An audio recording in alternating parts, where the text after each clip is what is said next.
make insulation sexy? When we talk about climate change tech, we talk about things like solar, wind, and batteries. Or maybe we look to the future and talk about high-tech things like hydrogen fuel or fusion power. But all too often we overlook the solutions which are right under our noses. Solutions like insulation.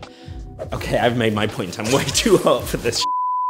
But why? Insulation is cool. Insulation is the thermal barrier between the insides of our homes and the outside world. Better insulation means that our homes can stay warmer in winter more easily and cooler in summer.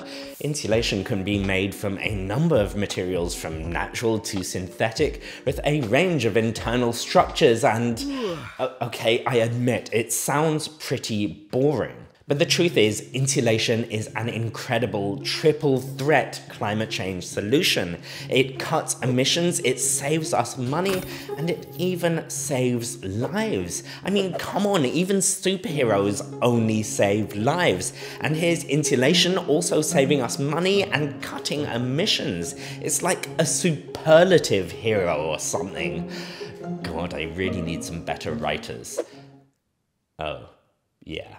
Let's break it down. Firstly, emissions. Heating and cooling our homes takes vast amounts of energy.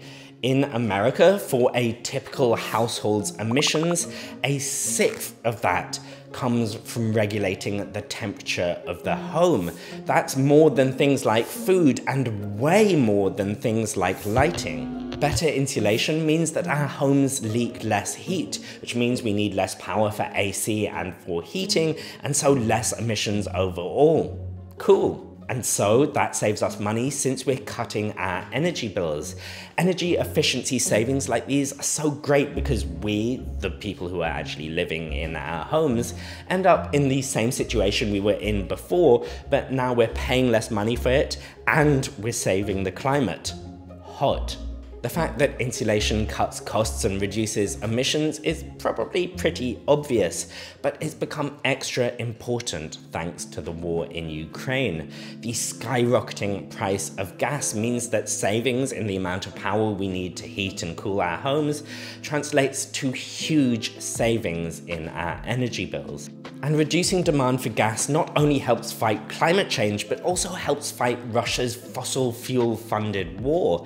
It may seem pretty bizarre, but insulating foam is actually one of the best weapons we have in 2022. But insulation can also help save lives directly, which leads to the question, how? How on earth can insulation save lives? Well, some people sometimes can't heat or cool their homes, for example, because money is too tight. 2/5 of British people are reportedly in the unimaginable position of choosing between heating and eating. Especially for vulnerable people, people who are too old, too young, or dealing with any one of a number of physical conditions, a home that is too hot or too cold can be fatal. And sometimes we can't heat or cool our homes because there's simply no power to do it, in blackouts, for example. In fact, when Hurricane Ida hit New Orleans, the majority of the deaths weren't directly from the hurricane, they were from heat, since people were trapped at home without power to run their AC units. Insulation cuts these risks. People who can't heat or cool their homes can still keep their homes relatively hot or cool, which proves that insulation is both hot and cool. And if I know one thing about maths, it's that hot plus cool equals sexy. Comment below if that's the least hot, cool, and sexy thing that you've ever heard. So how can we make our homes sexier? By which I obviously mean, how can we insulate our homes better? Well, first, the easier problem, new homes. In theory, good insulation isn't rocket science and has been around for ages. In fact, when I moved from the UK to Germany, I was fully prepared for the brutal winters here. But I was struck by just how warm my 100-year-old flat stays in winter. And better insulation means you can wear fewer clothes for more of the year. What's sexier than that? In practice though, good insulation can be taken really, really far. Take the Passivhuas standard, which outlines how buildings can be made in such a way where they need barely any energy for heating or cooling. Homes like these need to be carefully constructed to eliminate heat leaks, so things like really chunky insulation and carefully designed windows with triple or even quadruple glazing.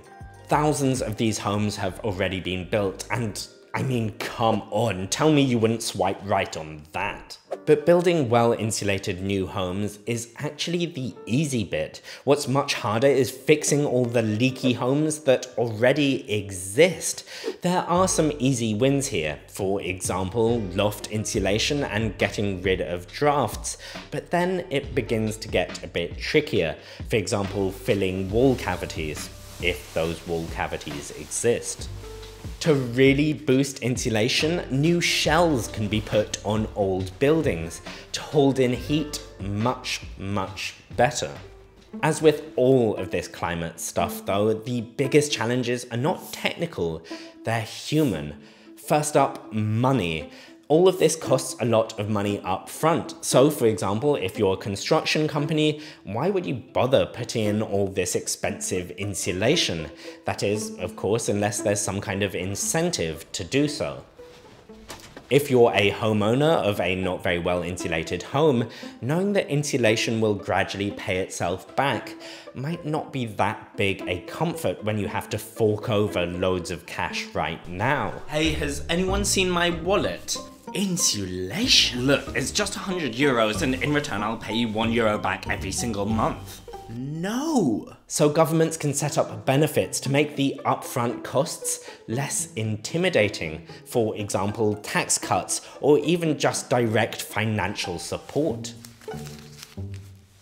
And what if you're a renter? Well, then you often have no power at all to change the situation. In many countries, you can't modify your home at all as a renter, and you also can't make the demands for the changes you need.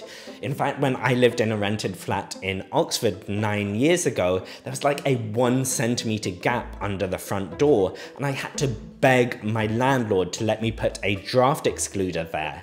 And even then, they would only allow me to do it if I promised that I would remove it when I moved out. There is no joke here, I'm just still pissed off about it almost a decade later. And it's worth mentioning that money isn't the only obstacle stopping old homes being upgraded. Implementing a lot of these more advanced retrofits can be seriously disruptive while you're living in a home. Progress to fix up old homes has been painfully slow. Deep retrofits cut energy needs by 60% or more, but at the rate that Europe is currently implementing them, it would take around 500 years for all old homes to be retrofitted. I mean, I know absence is meant to make the heart grow fonder, but this is ridiculous. Now is the time to imagine the homes and cities of the future, the places where we want to live. And so we have to imagine new ways of getting around and new ways of getting power. But we also have to visualize an aspect of our homes that is almost always invisible. We have to think about insulation and how relentlessly sexy it is. And speaking of sexy, I just want to end this video by thanking all my fantastic patrons over on Patreon.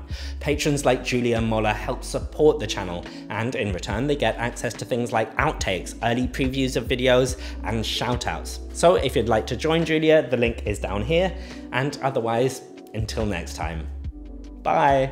Yeah, was that it? That's really sexy. Yeah.